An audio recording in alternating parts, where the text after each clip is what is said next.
বুঝলে বৌমা, কাল রাতের ট্রেনে বৃন্দাবন যাচ্ছি, টিকিট কনফার্ম হয়ে গেছে। জয় গোপাল। তাকে যাচ্ছে শুনি সঙ্গে? ওই আমি, পাঁচির পিসি, বুচির মা, হ্যাবলার বিধবা মাসি আর গোপলার দিদি। তা কোনো পুরুষ সঙ্গী নিচ্ছেন না? কাকে আর নেব? তোমার শ্বশুর, সে আবার হাঁপানি রুগী, হাঁটু আর বাতের ব্যথা পড়ে রইল আমার ছেলে দীপু। তাকে কি তুমি আমার সঙ্গে ছাড়বে গা? না, তা ছাড়বো না। তা আপনার এই হেপো রুগী, বাতে কাবু বুড়োটাকে কার কাছে রেখে যাচ্ছেন শুনি? কেন, তুমি তো আছো। আমি তো ছেলের বিয়ে সেই কারণেই দিয়েছি, শেষ বয়সে যাতে আমি তীর্থ করে বেড়াতে পারি। আমি পারবো না।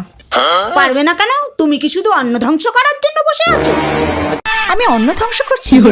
তা আমি আমার স্বামীরটা করছি, তাতে আপনার কি? আপনি আপনার এই হেপো রুগীকে সঙ্গে করে পুঁটলি বেঁধে নিয়ে যান। কেন দেখবে না কেন? আমার ছেলের বউ বলে কথা। এই বুড়ো বুড়ি না থাকলে ছেলেটাকে পেতে কোত্থেকে? ছেলেটা কি আমার বানের জলে ভেসে এসেছিল? তা আমি কি পানের জলে ভেসে এসেছি নাকি? হ্যাঁ, আমি আমার বাবা মার সন্তান নই? আমি দেখতে পারবো না, পারবো না, পারবো না।